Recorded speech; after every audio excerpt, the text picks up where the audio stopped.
नमस्कार दोस्तों, homeopathy for all से मैं अमित प्रियदर्शी पुनः आप लोगों के साथ एक नए स्वास्थ्यप्रद और उपयोगी वीडियो के साथ हाजिर हूँ।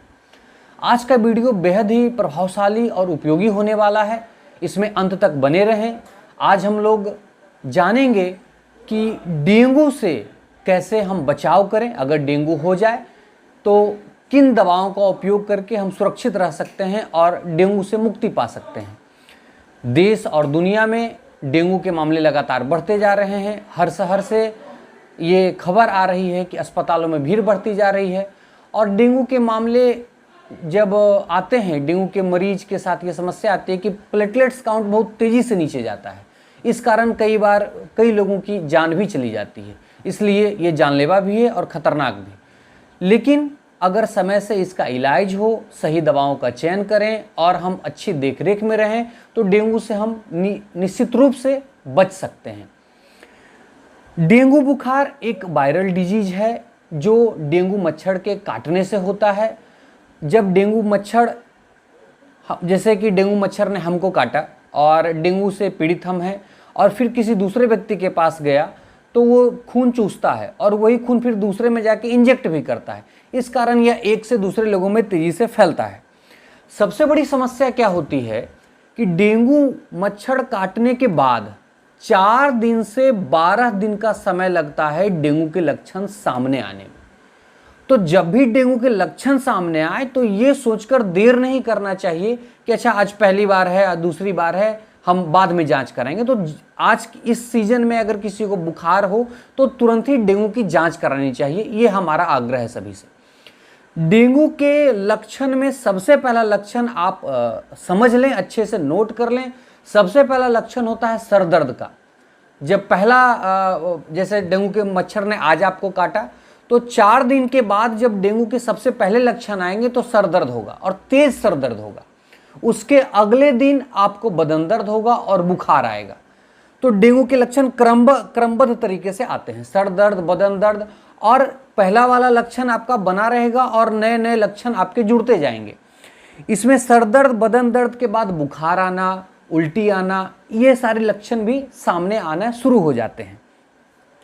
जब डेंगू गंभीर अवस्था में हमारे शरीर में पहुंचता है तो हमारे पीठ में लाल लाल से दाने भी उभर के आते हैं। वो दाने हमारी हथेलियों के ऊपर भी हो सकते हैं, वो दाने हमारे नाक वाले रीजन में भी हो सकते हैं, इस रीजन में नाकों के आसपास भी हो सकते हैं।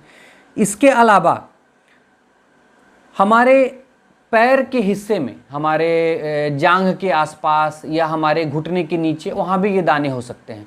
अगर ऐसे लक्षण आते हैं तो तुरंत ही हमें नज़दीकी डॉक्टर से संपर्क करना चाहिए या कम से कम जांच घर जाके डेंगू की जांच तो करवानी ही चाहिए, क्योंकि इसमें प्लेटलेट्स काउंट बहुत तेज़ी से नीचे गिरता है और प्लेटलेट्स नीचे गिरने के कारण मरीज बहुत कमज़ोर महसूस करता है, उठने बैठने में लाचारगी महसूस होती है, तेज बदन दर्द होता है, मांसपेशियों में दर्द रहता है, हमारे शरीर के जोड़ों में भी दर्द उत्पन्न होता है। लेकिन इन सब चीज़ों के बाद इसमें एक पॉजिटिव चीज़ क्या है कि ये एक वायरल डिजीज़ है, वायरस से फैलता है और 5-7 दिनों में ये अपने आप ठीक भी हो सकता है जिनकी रोग प्रतिरोधक क्षमता अच्छी है। लेकिन इन 5-7 दिनों में कई ऐसे इशू सामने आते हैं जिसका अगर हम समय से इलाज ना कराएं या हम समय पर दवा ना लें तो ये जानलेवा साबित होता है। जैसे अगर प्लेटलेट्स हमारा तेज़ी से नीचे गिर रहा है, अगर हम उसकी दवा ना लें तो हमारी जान जा सकती है।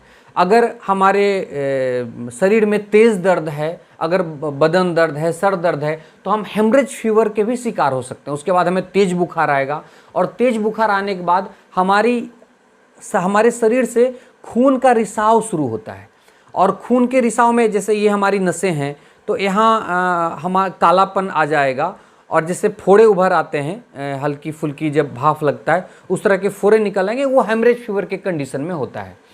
कई बार जब हेमरेज फीवर, तेज बुखार और तेज बदन दर्द होता है तो ऐसा देखा गया है कि नाक से भी खून बाहर आता है। तो इस स्थिति में तुरंत ही डॉक्टर से संपर्क करना चाहिए जांच कराने के बाद भी, और उनके हिसाब से दी हुई दवाओं के संपर्क में रहना चाहिए। आप अंग्रेजी दवाओं का भी सहारा ले सकते हैं और आप होम्योपैथी दवाओं का भी सहारा ले सकते हैं। एक चीज़ जो इसमें करना है कि इसमें घबराना बिल्कुल भी नहीं है, ये ठीक होने वाली चीज़ है, बस समय से हमें दवाई लेनी होती है। आपको बेसिक जानकारी, कुछ आधारभूत चीज़ें मैं बता दूं। जब भी डेंगू के लक्षण आपको नज़र आए या प्लेटलेट्स काउंट आप चेक कराएं तो 90,000 से नीचे प्लेटलेट्स हमारा नहीं जाना चाहिए, 1 लाख से तो ऊपर ही रहना चाहिए। 90,000 तक अगर आए तो ये चिंता का विषय है। 70,000 के आसपास अगर ये पहुंचता है तो हम खतरे की स्थिति में आ जाते हैं। तो ये ध्यान होना चाहिए कि हमारा प्लेटलेट्स काउंट हमेशा 70,000 से ऊपर ही रहे। बेहतर तो ये होगा कि हमारा प्लेटलेट्स काउंट्स 90,000 से ऊपर रहे, तो हम खतरे से बाहर रहेंगे, मतलब हम दवाई लेते रहेंगे और आसानी से हम रिकवर कर लेंगे। इसके अलावा एक बात मैं बता दूं, 10 में से 7 मतलब 70% मामलों में ये देखा गया है कि डेंगू फीवर आसानी से रिकवर होता है, जान जाने की स्थिति नहीं आती है अगर सही दवाओं का चयन सही समय पर हो। 10 में से 7 नॉर्मल ठीक होते हैं, मतलब 70%। बाकी जो 3 केसेस हैं वो हेमरेज फीवर के शिकार होते हैं, मतलब अत्यधिक बदन दर्द, अत्यधिक सर दर्द, मांसपेशियों और जोड़ों में दर्द और नाक से खून आना या खून हमारी नसों के आसपास से रिसना इत्यादि लक्षण 10 में से 3 केस में ही आते हैं। इसलिए घबराने की बिल्कुल भी ज़रूरत नहीं है। हाँ, इसके बचाव के लिए हमें लगातार मच्छरदानी का उपयोग करना चाहिए, अपने आसपास पानी का जमाव नहीं होने देना चाहिए, और सबसे बड़ी बात जो ध्यान देने वाली है, डेंगू का मच्छर दिन में काटता है, रात में नहीं काटता है। तो ऐसा नहीं हो कि आप रात में गुड नाइट कॉइल का उपयोग करें या मच्छरदानी लगाएं और दिन में आप निश्चिंत हो जाएं। हमें हमेशा ऐसी क्रीम का उपयोग करना चाहिए जो मच्छर हमारे शरीर को ना काटे, या अपने आसपास ब्लीचिंग पाउडर का लगातार उपयोग करें हमारे घरों के आसपास, क्योंकि मच्छर और कीटे ना रहें। इसमें आज मैं आपको 2 से 3 तरह की दवाओं के बारे में जानकारी दूंगा। पहले हम बचाव के दवाई के बारे में जान लेंगे। जब तक हमारे आसपास, हमारे शहर, हमारे घरों में डेंगू के लक्षण आते हैं तब तक आप इस दवा का सेवन करेंगे, इससे बचाव होगा। इस दवाई का नाम है इपिटोरियम पर्फ। इपिटोरियम पर्फ 30 पोटेंसी में या 200 पोटेंसी में आप ले सकते हैं। अगर बड़े हैं तो 200 पोटेंसी में इसका सेवन करें, 2 बूंद सुबह 2 बूंद शाम, और अगर बच्चे हैं तो 30 पोटेंसी में इसका सेवन करें, 2-2 बूंद 3 बार, या 2 बूंद सुबह या 2 बूंद शाम। मान लिया हमारे घर में या आपके घर में डेंगू के कोई मरीज हैं तो उनको भी ये दवाएं चलेगी, लेकिन जिनको डेंगू नहीं है उनके बचाव के लिए ये रोग प्रतिरोधक क्षमता भी बढ़ाता है, हमें फीवर से भी हमारा बचाव करता है, और बदन दर्द में भी ये बहुत उपयोगी है। तो इपिटोरियम पर्फ तब तक लेना है जब तक कि डेंगू की स्थिति सामान्य ना हो जाए हमारे घरों में, हमारे शहरों में। अब डेंगू होने पर जो कॉमन दवाई है जो सबके लिए उपयोगी है वो लेनी है, उसकी हम चर्चा करेंगे। तो सबसे पहली दवाई जो हमने बचाव के लिए बताई वो ये है इपिटोरियम पर्फ। इपिटोरियम पर्फ हमेशा और सदैव इस डेंगू में लेना है। इपिटोरियम पर्फ 200 पोटेंसी में आप ले सकते हैं, या इपिटोरियम पर्फ 30 पोटेंसी में आप ले सकते हैं। इपिटोरियम पर्फ अगर 200 में लेंगे तो दिन में 2 बार लेना है, इपिटोरियम पर्फ 30 लेंगे तो दिन में 3 बार लेना है। इपिटोरियम पर्फ दवाई का नाम है और 200 या 30 उसकी पोटेंसी हुई।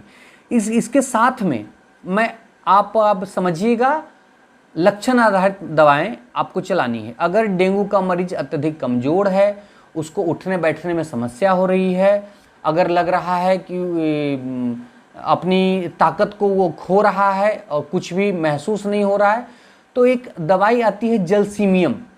जलसीमियम 30 पोटेंसी में। बुखार के साथ बहुत कमजोरी महसूस हो रही है, उठ नहीं पा रहे हैं, तो जलसीमियम 30 का सेवन जरूर करें। ये तेजी से आपकी वाइटलिटी को रिटर्न करेगा, ताकत को वापस करेगा और बुखार में भी उपयोगी है। इसके साथ में अगर बदन दर्द तेज होता जा रहा है और मांसपेशियों में दर्द है, जोड़ों में दर्द है, तो आप रक्सटक्स दवा का उपयोग करें। रक्सटक्स 30 पोटेंसी में और ब्रोनिया भी 30 पोटेंसी में। रक्सटक्स दवाई का नाम है और 30 उसकी पोटेंसी हुई, ब्रोनिया भी दवाई का नाम है और 30 उसकी पोटेंसी हुई। दोनों दवाओं को मिलाकर एक संयोजन बना लेना है, रक्सटक्स को भी और ब्रोनिया को भी, और 2-2 बूंद आपको दिन में 4 से 5 बार लेना है। अगर बदन दर्द बहुत ज़्यादा है तो आप 2-2 घंटे पर भी इसको ले सकते हैं और 1-1 घंटे पर भी ले सकते हैं, अपनी ज़रूरत के हिसाब से। इसके अलावा अगर आपको डेंगू है, पहले दिन भी आपको सर दर्द हुआ, इसके लक्षण ही हैं, और लगातार सर दर्द आपका हो रहा है, उस स्थिति में आपको बेलाडोना 200 पोटेंसी में लेनी है। बेलाडोना दवाई का नाम है और 200 उसकी पोटेंसी हुई। बेलाडोना 200 2-2 बूंद 3 बार लेनी है सामान्य स्थिति में। अगर सर दर्द बना हुआ है तो 2-2 बूंद हमको 10-10 मिनट या 15-15 मिनट में 2 से 3 बार लेना, ये सर दर्द से तुरंत आराम देगा। अब आते हैं डेंगू है और डेंगू गंभीर अवस्था में चला गया, जिससे हम लोग ने चर्चा किया हेमरेज फीवर। तो अगर डेंगू में हेमरेज फीवर की शिकायत है और नाक से खून आ रहा है या हमारी नसें क्षतिग्रस्त हो गई हैं, कालापन आ रहा है, बैगनी जैसा आकार बन रहा है, इंटरनल इंजरी की समस्या आ गई है, उस स्थिति में अविलंब हमें जांच घर जाके जांच कराना चाहिए। ये देखना चाहिए कि हमारा प्लेटलेट्स काउंट कितना है। प्लेटलेट्स ध्यान रहे 90,000 से नीचे नहीं आना चाहिए, 1 लाख रहे तो बेहतर है। और अगर ज़रूरत हो तो डॉक्टर के भी संपर्क में रहें। कई बार ऐसा होता है कि अंग्रेजी दवाओं का भी प्रभाव कम होता है और प्लेटलेट्स देरी से बढ़ता है। आप अंग्रेजी दवाओं के साथ होम्योपैथी दवाई का भी सेवन कर सकते हैं, ये बिल्कुल सुरक्षित है, इसका कोई साइड इफेक्ट नहीं है। हेमरेज के कंडीशन में मैं 3 दवाएं बता रहा हूँ, 3 से 4 दवाएं बता रहा हूँ, आप उसका सेवन जरूर कीजिएगा। चाइना 30 पोटेंसी में लेनी है, हिमामिलिस 30 पोटेंसी में लेनी है और इपिटोरियम पर्फ जो हमेशा से चलती आ रही है उसको लेना ही लेना है। उसके अलावा लेकेसिस 200 पोटेंसी में लेनी है। तो चाइना और हेमामिलिस दोनों 30 पोटेंसी की दवा को एक में मिला देना है और लेकेसिस को 200 अलग से लेनी है। बाकी जो इपिटोरियम पर्फ है वो चलती रहेगी, उसको तो हमेशा लेना ही लेना है। इसके साथ ही जब हम लोगों ने चर्चा किया था तो डेंगू में क्या होता है कि प्लेटलेट्स काउंट तेजी से नीचे जाता है और प्लेटलेट्स बढ़ाना बहुत ज़रूरी है। तो प्लेटलेट्स बढ़ाने के लिए कैरिकाया पपाया बहुत ही उपयोगी और प्रभावशाली दवाई है। कैरिकाया पपाया पपीते से बनती है, उसका मदर टिंचर लेना है और लगातार उसका सेवन करना है 20-20 बूंद दिन में 4 बार।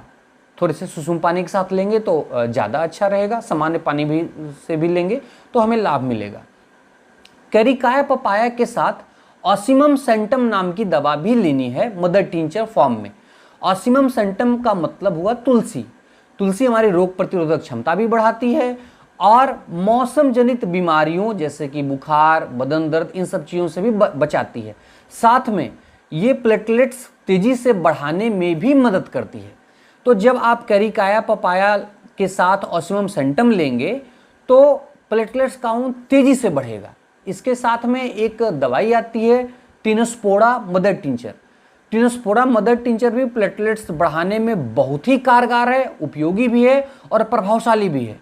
ये तीनों दवाओं का संयोजन carica papaya mother tincture, ocimum sanctum mother tincture और टिनोस्पोरा क्यू मदर टिंचर, इन तीनों दवाओं का संयोजन बना लें और दिन भर में 20-20 बूंद 4 से 5 बार लें। अगर डेंगू की पुष्टि हो गई है तो आप इसको 3-3 घंटे में भी ले सकते हैं।